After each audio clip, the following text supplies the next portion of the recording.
Welcome, one and all, to The Late Show. I'm your host, Stephen Colbert. Ladies and gentlemen, love that. Glad to see you keeping your spirits up. You know, ladies and gentlemen, the last 10 years of Donald Trump worming his way into our brains have been weird, but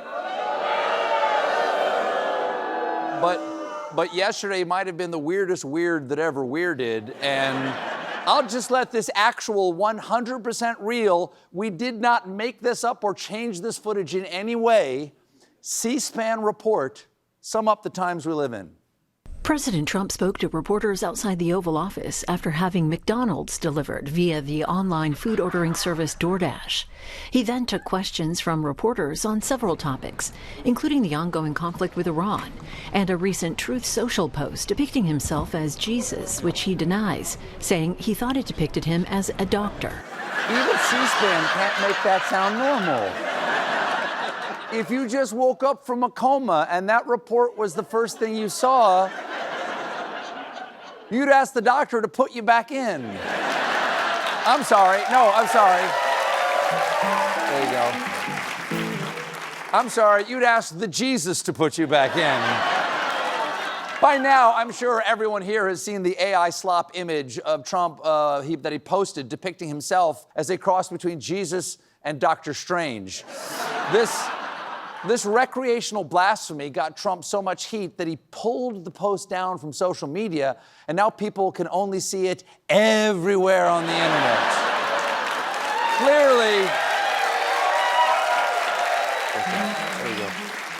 Clearly, the damage has been done. In fact, even staunch Trump supporters are now asking if he's the Antichrist.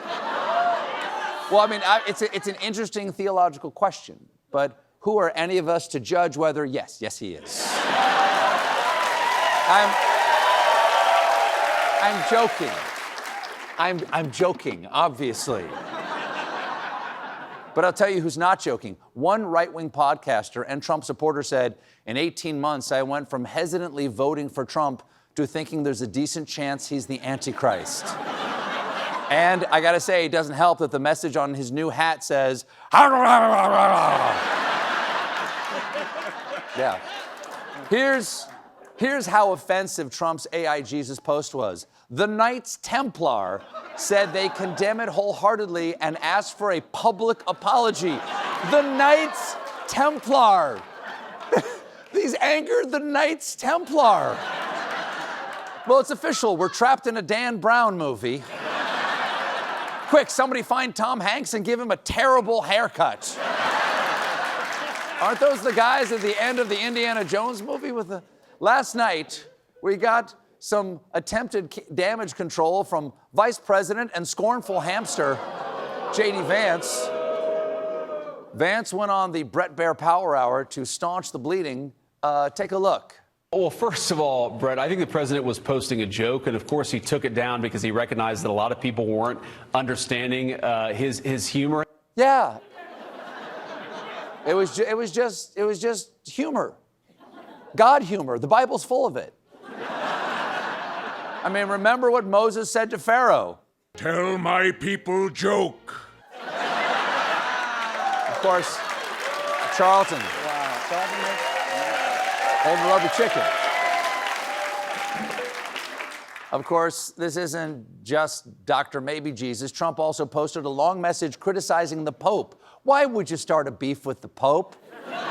According to a recent NBC poll, Pope Leo leads everyone in America in approval ratings.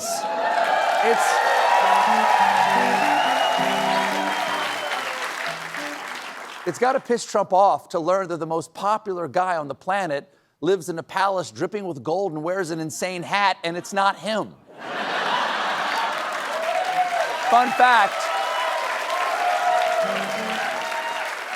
Fun fact, do you know what American finished second in that NBC poll? It gives me no pleasure to say Colbert trailed only Pope Leo in favorability.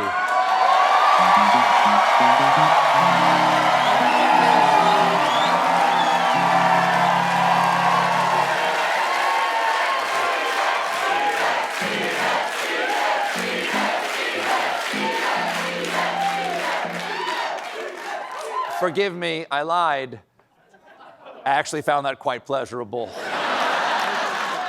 Given the fact that he either posted a picture of himself as Jesus or he doesn't know what doctors look like. It's not surprising that even former allies and advisors are describing him as a lunatic and clearly insane. Then again, it's possible he's not insane. He might just be the Antichrist. But President, that's the way the cortex crumbles, may not be the most insane man in his administration. He's got competition from number 3 official at FEMA and go to the petting zoo noticing a child has a bag of goldfish crackers, Greg Phillips. Phillips got in some interesting water recently when it came out that he claimed he once teleported to a Waffle House. Now, it is possible this sci-fi adventure happened after consuming some teleportation juice. Jim, beam me up, Scotchy. Well, hello? Spock? Well, now we're learning that teleportation, which he also calls transportation or translation for biblical reasons that I did not learn in Sunday school, that was just the tip of the bonkersberg. Because Phillips also told a podcast that he once collapsed during a work trip while at a Lowe's hardware store and disappeared for roughly 2 hours, during which his phone recorded about 15,000 steps. Then he came to in a McDonald's parking lot across the street with a Big Mac in his lap. I'm starting to see a theme here. Apparently, this man has incredible time travel technology that he only uses to not remember how he got fast food. And that's not all. According to Phillips, his powers span into the paranormal. He described a near crash in the desert, saying he was saved when a dead girlfriend lifted his car off the road to avoid a truck. That's gonna make for a weird insurance claim. Let's see. Sir, I got driver's fault, other driver's fault, inclement weather. I don't see the box for ghost girlfriend levitated car. Okay. Also, the night his late girlfriend saved him, Phillips was driving a car he had won in a poker game.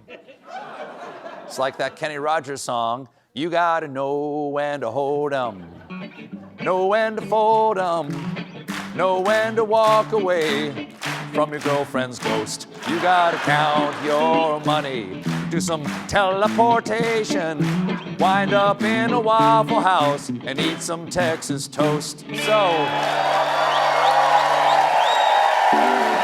admittedly a long walk, but an enjoyable one. Phillips is a hot mess, and we are here for it. 10 out of 10, you do you, buddy. Unfortunately, someone called the president's attention to it. Last week, in a brief toilet telephone conversation with CNN, Trump was asked about Phillips and said, "What does teleport mean? Was he kidding?" And when told that Phillips was not kidding, Trump responded, "I don't know anything about teleporting. It just sounds a little strange. This guy could be mentally ill, okay? He should check himself into a hospital so he can be seen by a mental health Jesus." It's about...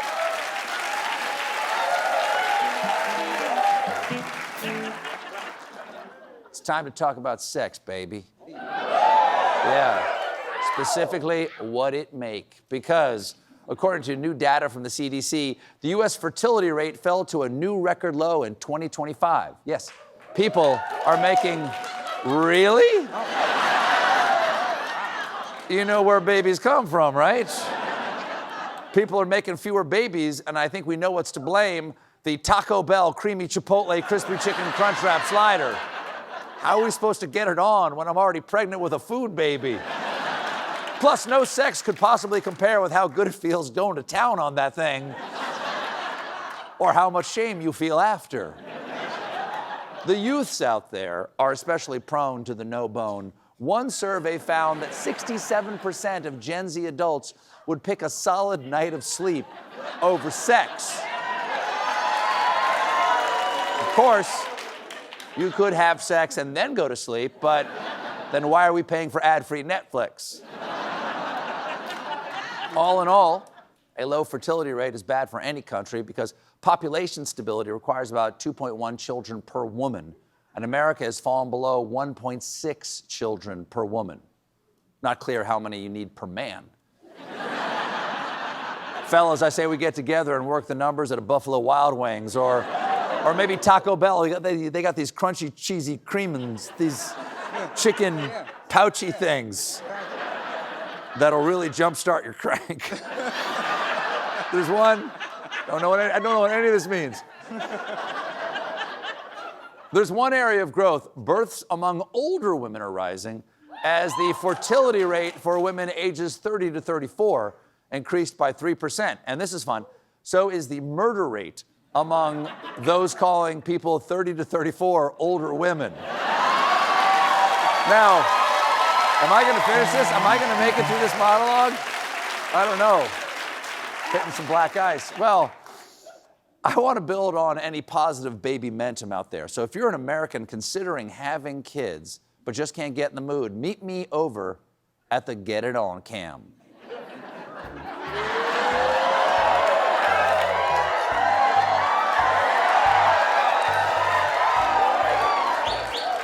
Hey, all you fertile myrtles and sperm and hermans. It's 11:53 on a Tuesday, or as I like to call it, pound o'clock. Let's make some monkey butter. First, switch on the sex lights. Oh.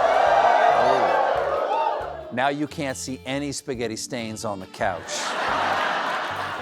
Now snuggle closer, both of you, or all three of you, if you're making one of those grab bag babies.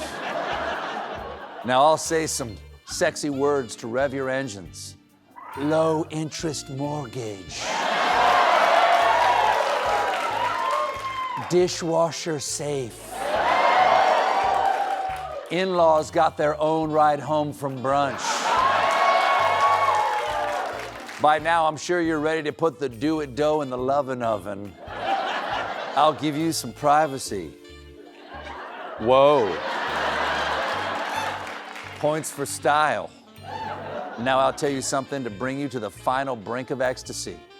My guests tonight are Billy Crystal and Ina Garten. We